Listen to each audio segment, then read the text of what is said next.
Ahojte milí priatelia, dnes vás pozdravujem z Budapešti, z letiska. A tak som sa rozhodol, že spravím o mojej ceste, respektíve našej ceste, ktorá pôjde a bude smerovať na Maltu, taký mini vlog. Tí, ktorí ma poznáte, tak viete, že riešim reality ako reality maklér a taktiež som aj rečový tréner, keďže v svojich 20 rokov som mal problém s rečou a nevedel som rozprávať, nevedel som sa vyjadrovať, keďže som mal bloky a zajakával som sa. No ale pred 11 rokmi, teda konkrétnejšie, som začal na tej svojej reči pracovať. No, ľudia, ktorí ma spoznali v roku 2014, tak vedia, že som rozprával tak pomalšie, naťahovanejšie, keďže som začal na sebe pracovať. No a ľudia, ktorí ma poznajú už teraz posledných 8 rokov, tak vedia, že rozprávam takýmto tempom, akým mám teraz rozprávam. A tým, že cvičíme a trénujeme v Poľsku, v Maďarsku, na Slovensku, v Čechách, myslím si, že to je pre každého kurzanta OK, keďže trénuje a cvičí v tom jazyku, ktorý je pre ňoho domáci a v tom jazyku, ktorý je pre ňoho komfortný. No ale my s trénerom Davidom sme sa rozhodli, že urobíme trošku taký ešte väčší výstup z komfortnej zóny a pôjdeme cvičiť aj s našimi kurzantmi do krajiny, ktorá je nekomfortná rečovo taktiež aj pre nás, keď je treba rozprávať cudzím jazykom, to znamená po anglicky, a ideme na Maltu. Takže budete vidieť v tomto videu rôzne cvičenia, ktoré robíme. A robíme to skrz toho, aby sme vychádzali z komfortnej zóny, aby sme rástli, aby sme vedeli, že vieme komunikovať na každej jednej úrovni reči, ktorú učíme, či je to na základnom systéme, či je to na rôznych iných systémoch, ktoré vyučujeme. A budete vidieť v tomto videovlogu ďalej pokračovanie rôznych cvičení, takže môžete sa na čo tešiť. No a pokiaľ máte nejaké otázky potom, tak kľudne napíšte do komentára niečo ohľadne toho tréningu, alebo napíšte váš názor, čo si myslíte o tomto. Ja to budem komentovať a budem viacej hovoriť o tom, prečo to robíme a tak ďalej. Takže poďme na to.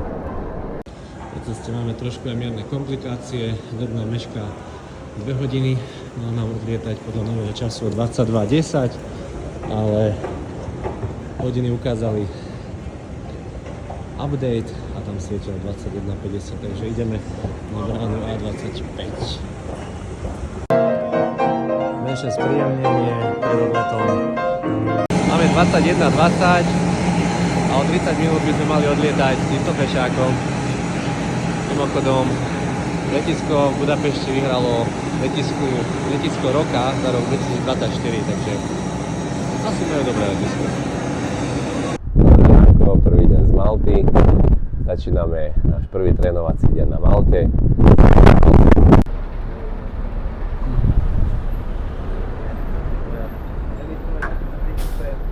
Prvými kontakty na Malte. Dobře. Teď uděláme pár kontaktů a sejdem se na domluveném místě. Ideme na to, good luck. Excuse me, don't you know how I get to Siema Ferry? Siema Ferry, with bus. Mm-hmm. Yeah, it's this direction, so I think it's okay. Walking. Yeah. Walking. Uh-huh. It's 2 kilometers. Mm-hmm. It's okay. Okay, so it's this direction. Mm-hmm. Yeah. Thank you. Excuse me, where is Siema Ferry? Yes, you can find the bus up here. Yes, I would like to walk. Walk? Mm-hmm. Yeah, keep on going safe. Mm-hmm. By the sea. So it's that part. That is the Tower Road. Mm-hmm. If you go to the ferries, we're going straight to our Mm-hmm. Mm-hmm. Okay. seabound. Uh-huh. All right. Got it. Okay. Thank you. Sir, am I going to Siema Ferry?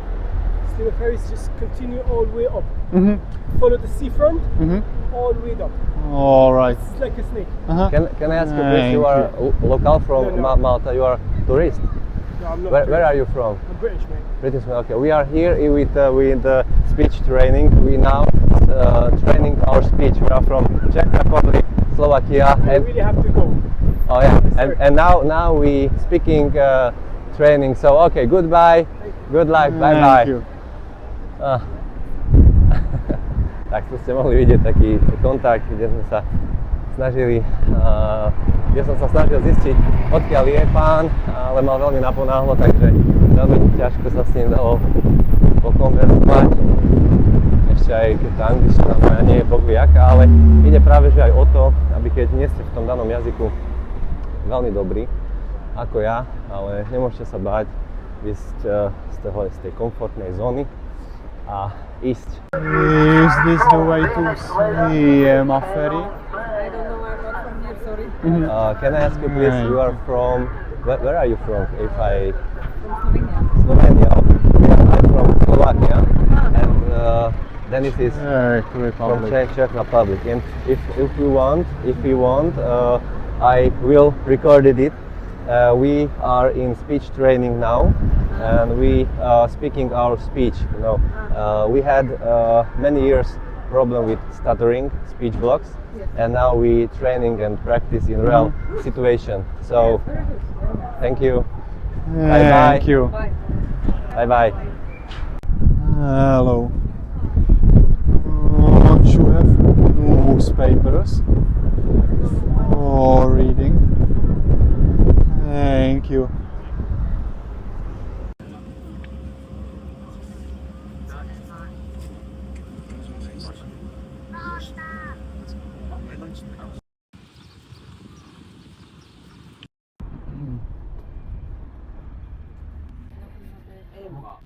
Hello. I would just like to ask, don't you know where is bike rental? Bike rental. Mm-hmm. Like those Yeah, electric. You have to go Bujiba. Mm-hmm. Because it's- Ujiba. Yes, Mhm. it's more higher and tourist area. Thank you. A samozrejme počas tréningu, keď niečo takéto podobné vidíme, tak nezabúdame ani na reality, kde si môžeme pozrieť, že cena napríklad tu jednoizbového bytu je 259 000 eur, taký dvojizbový byt 445 000 eur, no ale máme tu taktiež aj vily za 2 milióny, 1,4 milióna, 1,2 milióna, takže lacné to tu veru nie je. Tak Denis, máme druhý deň nášho pobytu na Malte, kde sme cvičili, ja si cvičil svoju novú reč. Okomentuj to, ako by si okomentoval tieto posledné 2 dni. Čo sa ti tak najviac páčilo, ako by si zhodnotil tú celú cestu z Prahy, keďže si odlietal z Prahy sem na Maltu. Čo bolo pre teba také možno najnáročnejšie, čo bolo také, kde si sa musel naozaj prekonávať a čo ti to dalo? Určitě mi to dalo hodně zkušeností a hodně přineslo. Cesta sem byla docela náročná, protože jsme letěli, jeli jsme autem a každý den jsme hodně trénovali intenzivně. Museli jsme dělat několik nahrávek s lidmi venku, v obchodech. Například včera 40 nahrávek. Každý den okolo 15 000 kroků. A Davidův plán byl velmi nabitý. Takže každý den od rána do večera trénink. Super. No a čo ti to dalo najviac? Akože doteraz si trénoval v Čechách, 99% času v Čechách. A čo ti to dalo teraz, keď si trénoval angličtinu? Určitě první zkušenost s novou mluvou v angličtině. Zatím jsem trénoval jen v češtině doma. Aha. No, další věc bych řekl, že jsem si uvědomil, kolik nahrávek jsme schopni za den udělat.